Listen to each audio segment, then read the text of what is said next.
얼마 전 시사인은 박근혜의 40년 용인수를 조명했습니다. 40년 동안 반복되는 패턴이 있었습니다. 그것은 바로 공식 라인은 피하고 비선 라인을 선호했다는 점입니다. 1975년부터 79년까지 유신헌법이 제정되고 긴급조치가 횡행하던 그 최악의 독재 기간 동안 독재자의 딸이 아닌 독재자를 돕는 퍼스트레이디, 독재의 2인자였던 박근혜의 족적을 따라가 보려 합니다. 그 족적은 놀랍게도 한 사람과 정확하게 겹칩니다. 그는 바로 최태민이라는 사람이었습니다.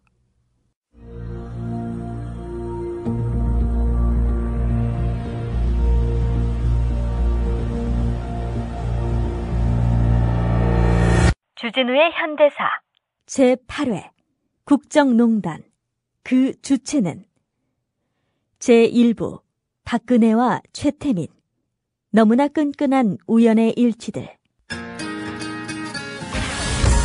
이번 주진우의 현대사는 최태민, 정윤회로 이어지는 국정농단의 실체를 짚어보는 시간으로 꾸밉니다. 2012년 11월 30일 제18대 대통령 선거 전에 제작된 주진우의 현대사 시즌1의 제14회 방송분이 활용됨을 알려드립니다. 주진우의 현대사의 예측이 놀랄 만큼 빗나가지 않은 점 때문입니다.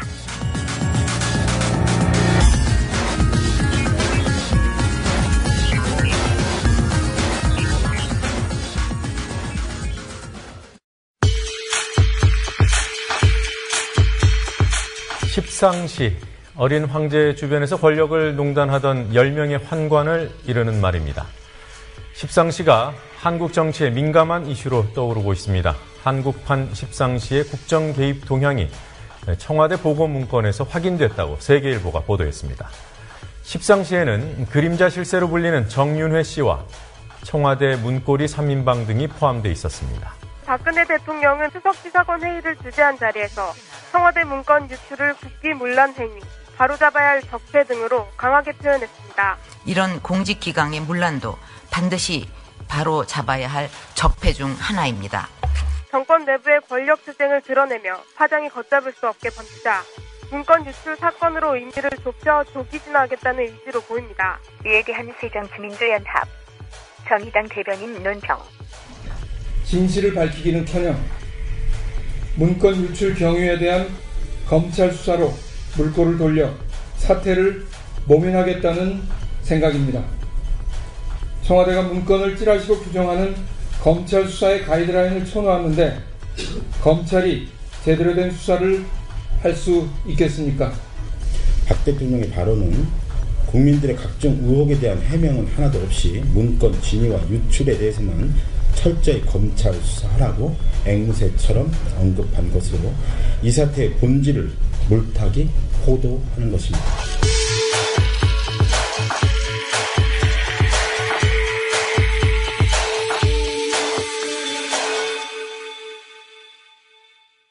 나는 꼼수다에 출연한 도올 김용옥 선생의 예견을 들어본다. 그렇죠. 박근혜를 시키면 어떻게 될 거라고 보십니까? 내가 얘기하는 게 항상 옛날부터 얘기하는 게 뭐냐면 환관 정치가 된다는 거예요. 환관 정치. 그러니까 박환관이라는 게 불알이 없는 놈들이니까 씨가 없잖아. 씨를 생산 못하니까 생각에 이 씨알이 없는 사람들이야. 생각에 씨알이. 정윤회, 박근혜 대통령의 측근인 최태민 목사의 옛 사위로 박근혜 대통령이 국회의원 시절엔 비서실장을 맡기도 했다. 지금 문고리 권력으로 불리는 청와대 내의 비서진 3인방은 모두 정윤회 밑에서 함께한 보좌관 출신. 이 시간은 정윤회의 직전 장인인 최태민이 어떻게 국정을 농단했는지 짚어본다.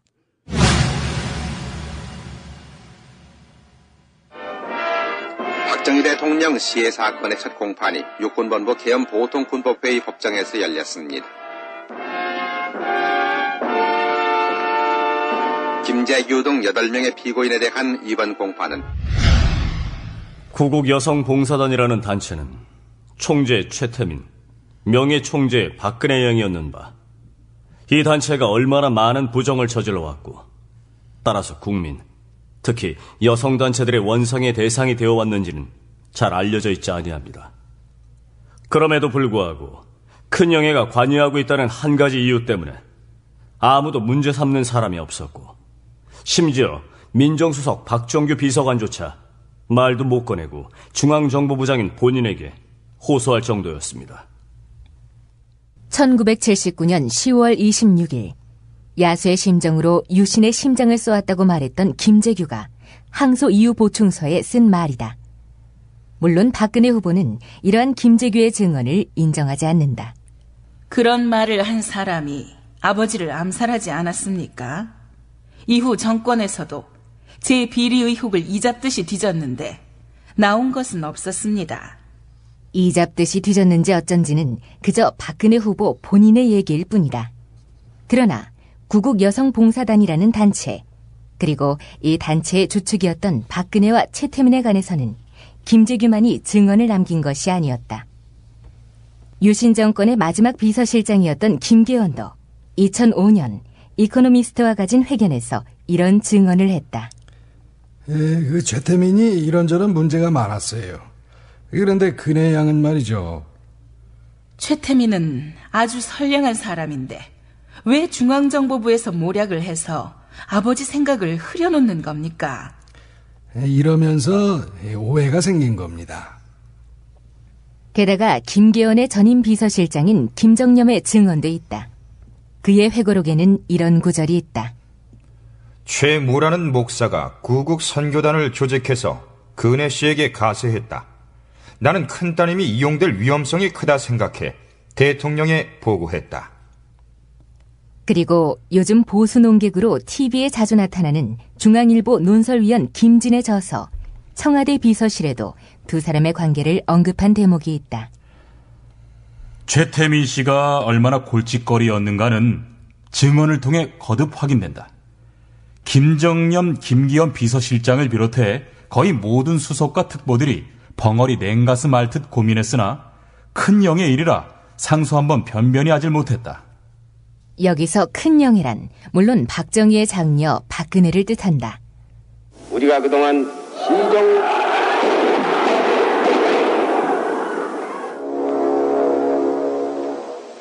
흉탄에 맞은 대통령 영부인 유경수 여사님은 곧 서울대학교 부속병원에 입원, 2차례 걸친 큰 수술을 받았으나 쾌유를 비는 온 국민의 한결같은 소망도 헛되이 그만 운명하셨습니다. 박근혜는 1974년 유경수 여사가 세상을 떠난 뒤에 퍼스트 레이디 역을 맡았다.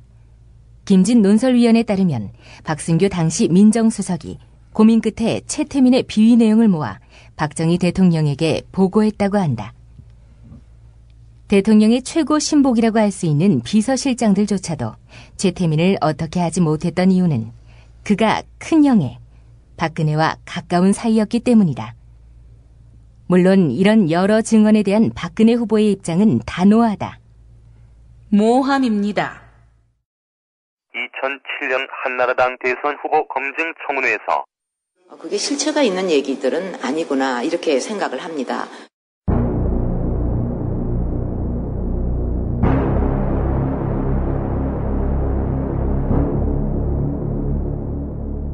그러나 그 결말은 최악의 파국이었다.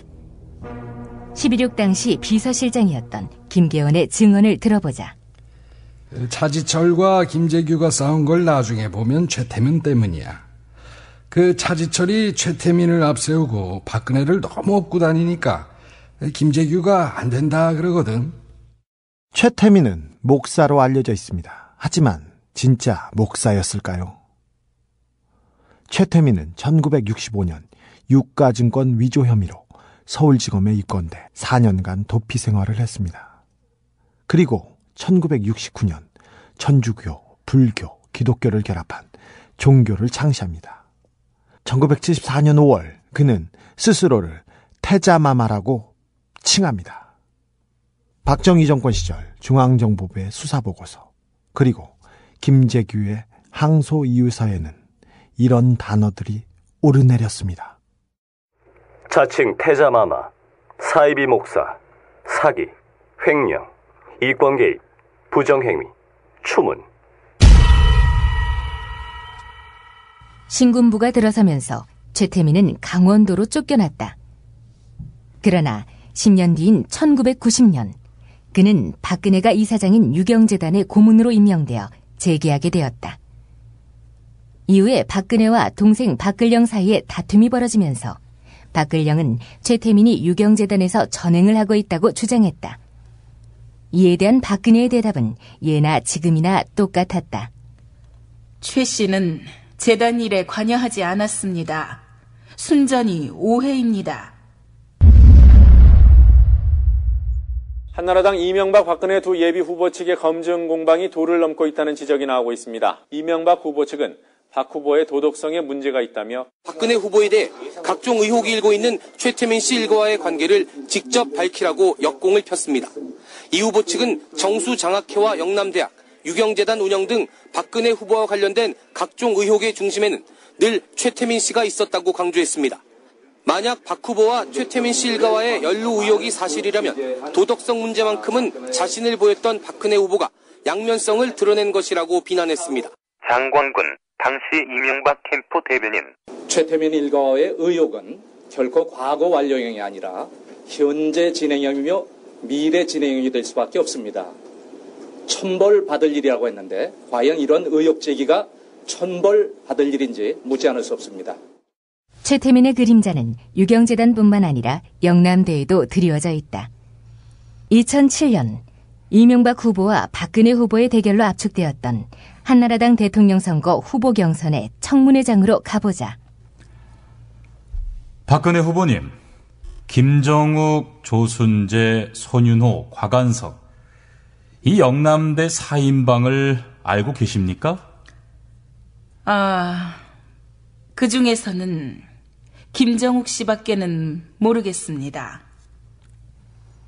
박정희 대통령이 청구대와 대구대를 강제로 통합시켜서 출범했던 영남대는 1980년 4월 29살의 박근혜 후보를 이사장으로 선출한다. 이 당시 영남대 주변에서는 박근혜와 그 측근 4인방이 영남대를 쥐락펴락한다는 말이 공공연하게 돌았다. 1988년 영남대가 사립대 최초로 비리 의혹으로 국정감사를 받는 수모를 겪을 때 교수협의회 소속 영남대 이성대 교수는 국정감사에서 이렇게 말했다. 총장이 재단에 일일이 문의를 해서 박근혜 이사와 4인방의 명령을 받아 움직였습니다. 그런데 영남대 4인방 중에서 주목해야 할 사람은 조순재 씨다. 조순재 씨는 최태민의 5번째 부인 임아무개 씨가 전 남편과의 사이에서 낳은 아들이다. 최태민의 의붓 아들인 셈이다. 그리고 4인방 중에 또 다른 한 사람인 손윤호 씨는 조 씨의 외삼촌으로 알려져 있다. 아무튼 박근혜 후보가 4인방 중에 김정욱 씨만을 안다는 답변을 하자 조순재는 노발대발했다. 뭐야? 뭐가 어쩌고 저쩌? 박 후보가 날 몰라? 박 후보 얘기는 거짓말이에요. 1975년에 구국 선교단 이후에 박 후보가 몸담은 봉사단체는 박 후보와 최태민 목사 그리고 나 이렇게 3명의 합의체제로 됐단 말이에요. 조순재 씨는 이와 같은 내용의 진정서를 한나라당에 제출했고 이에 대해 박 후보 측은 특정 후보의 사주를 받은 의혹이 있다고 반박을 했다. 어쨌거나 분명한 것은 영남대를 좌지우지하고 온갖 비리의 온상이 되었던 이른바 4인방 중에 2사람이 최태민과 관련이 있다는 사실이다. 그럼 정수장학회는 어떨까? 박정희 정권의 마지막 비서실장인 김계원은 이와 관련되어 흥미로운 증언을 했다. 최태민을 단속하기 위해서 근영의 전속 비서실을 만들어야겠다 싶었거든. 근영에게 추천을 받았더니 그 최모 씨를 지명했는데 그 사람이 최태민과 가까운 사이인 거야. 그걸 알고 다른 사람을 고르라고 했지. 이번에는 최필립 비서관을 지명하더라고. 큰영애가 걔를 참 예뻐했지.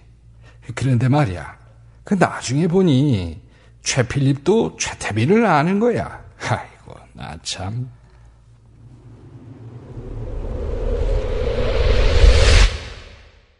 1994년 최태민은 심근경색으로 세상을 떠났습니다. 그러나 이후에도 최태민이라는 이름은 계속해서 등장합니다. 1998년 박근혜가 정계에 입문했을 때 그의 최측근으로 꼽히던 정윤회라는 인물이 있었습니다. 정윤회는 누구일까요? 2007년 한나라당 대선 예비후보 청문회장으로 돌아가 보겠습니다. 박근혜 후보님, 혹시 정윤회 씨가 최태민 씨 사위라는 거 알고 계셨습니까? 알고 있습니다. 예. 98년도에 그 당시 한나라당은 처음으로 야당이 돼가지고 좀 상당히 위축되고 어려운 상황이었기 때문에 그럴 때 이제 그 정윤회 씨가 돕겠다. 그래갖고 그냥 순수하게 도와준 거죠. 그게 인연이 돼가지고 제가 국회의원으로 당선이 됐을 때 입법보조원으로 국회에서 또 도와준 겁니다. 언제까지 했냐 하면은 제가 당 대표직을 맡았을 때 이제 그때 그만뒀습니다. 그럼 지금은 아무런 관계? 지금은 맞습니다. 정윤회의 부인은 최태민의 딸 최순실 씨였다. 그리고 최순실 씨는 강남에 시가 200억 원대의 부동산을 가지고 있다. 그뿐만이 아니라 최태민의 자녀들은 수백억 원대의 부동산 부자로 알려져 있다. 박근혜를 만나기 전에는 거의 빈털털이나 마찬가지였던 최태민. 그런데 어떻게 그의 자녀들은 자산가가 될 수 있었을까? 이를 추측할 수 있는 실마리는 이 정도다. 횡령 14건, 2억 2,135만 6천 원. 사기 1건, 200만 원. 변호사법 위반 11건, 9,420만 원. 토지 14만 1,330평. 권력형 비리 13건. 이권 개입 2건. 융자관여 3건. 총 비리 혐의 44건. 이는 최태민의 수사자료에 나와 있는 그의 범죄 혐의다. 그는 봉사단 공금을 빼돌려 차명계좌로 세탁한 뒤 승용차를 사는가 하면 중앙정보부 복직, 공화당 국회의원 공천, 대령의 장성진급을 미끼로 금품을 받기도 했다는 것이 수사자료에 기록되어 있다. 그러면 최태민 씨가 그 당시에 구체적으로 어떤 일을 하는 사람으로 알고 만났습니까? 목사로 알고 있었습니다. 그런데 그 당시에 사실상 퍼스트 레이디로서 주변의 여러 사람들을 만날 때 그 사람이 어떤 사람인지 구체적으로 확인도 하지 않고 그렇게 마구 만났습니까? 만날 적에 그 사람의 과거에 어떻게 살았는가 이런 것까지 다 보면서 만나지는 않습니다. 신원 확인하고 그다음에 들어오지 그 사람이 어떻게 살았는가 일생까지 다 검토를 해갖고 만나지는 않습니다. 최태민과 박근혜, 이들의 관계는 박정희 정권 이후에도 계속해서 끈끈하게 그리고 질기게 이어져 왔다. 이상하게도 박근혜의 측근 중에는 최태민과 관계 있는 사람들이 많았다. 박근혜는 이 모든 것을 우연의 일치 혹은 몰랐다는 식으로 부인하고 있다. 마지막으로 월간조선이 박근혜와 가졌던 서면 인터뷰를 통해서 박근혜와 최태민의 너무나 끈끈한 우연의 일치를 다시 한번 확인해보자. 자, 박근혜 씨의 삼성동 집에서 500m 떨어진 곳에 최태민이 살았고 그의 딸 최순실 그리고 사위 정윤회 부부가 소유한 역삼동 건물도 멀지 않은 곳입니다. 알고 계셨습니까? 집이 거기였다는 것도 처음 듣는 얘기지만 성심껏 답변을 드리면서도 왜 이렇게까지 나오는지를 생각하니 여간 불쾌한 게 아닙니다. 박근혜는 어떻게 최태민을 만났을까요? 박정희 정권에서 중앙정보부장을 지낸 김형욱 회고록에 나온 내용입니다. 어머니가 돌아가신 게 아니라 너의 시대를 열어주기 위해 길을 비켜주었다는 것, 네가 왜 모르느냐? 너를 한국, 나아가 아시아의 지도자로 키우기 위해 자리만 옮겼을 뿐이다. 어머니 목소리가 듣고 싶을 때 나를 통하면 항상 들을 수 있다. 유교사가 꿈에 나타나 내 딸이 우매해 아무것도 모르고 슬퍼만 한다면서 이런 뜻을 전해달라고 했다.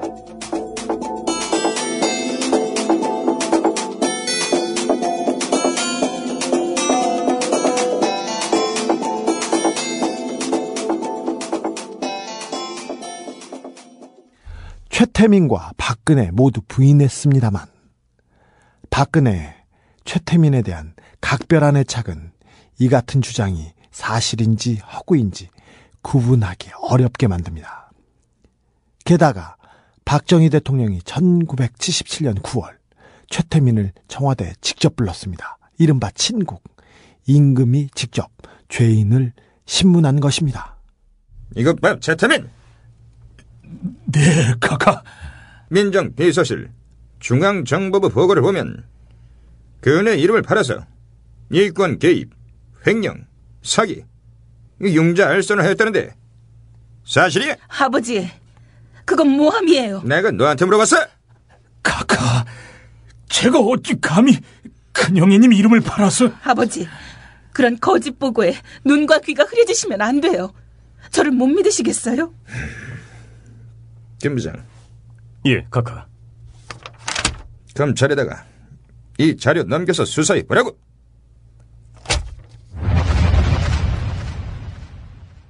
이 문제를 이제 중정부장이 아버지께 보고를 해서 아버지께서 중정부장과 또 그 관계자들을 다 청와대로 부르고 또 저도 부르시고 또 최태민 목사도 다 불러서 직접 조사를 하신 적이 있습니다. 거기서 뭐 이런저런 근데 그 내용들이 뭐 누가 어디를 얼마를 횡령하고 받고 이런 거보다는 좀 막연했습니다. 그래서 그거는 좀 실체가 없는 그 이야기로 끝이 났기 때문에 그 다음에 아버지께서 그것을 그럼 확실하게 대검에서 조사를 해봐라. 그래서 만약에 문제가 있다면은 법적인 조치를 취하라고 이렇게 지시를 하셨습니다. 하지만 최태민은 새마음 봉사단의 명예총재를 맡는 등 16대까지 박근혜의 옆을 지켰다. 박근혜는 총재였다.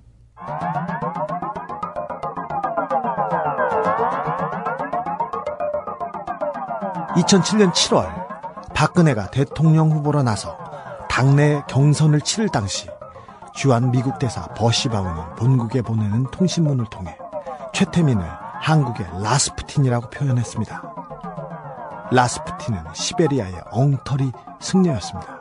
그는 제정 러시아의 마지막 황제 니콜라이 2세 때 거짓말과 사기로 황제 부인을 손에 넣은 뒤 황제마저 장악해 온갖 못된 짓을 다한 음란한 간신을 의미합니다. 미 국무부 보고서에 따르면 박근혜 인성형성기에 최태민이 박근혜 몸과 영혼을 완전히 통제했으며 그런 결과로 최태민의 자녀가 막대한 재산을 축적했다는 소문이 널리 퍼져 있다고 표현했습니다. 우리의 관심은 최태민 그리고 박근혜의 사생활이 아닙니다. 공조직은 무시당하고 비선 사조직에 의존하는 용인술. 이것이 국가 통치에 적용될 경우 어떤 일이 벌어질까 하는 점입니다. 정권은 대통령 혼자 만드는 게 아닙니다. 박근혜의 용인술은 그런 의미에서 냉혹한 검증을 받아야 마땅합니다. 이상은 2012년 11월 30일에 제작된 방송분이었습니다.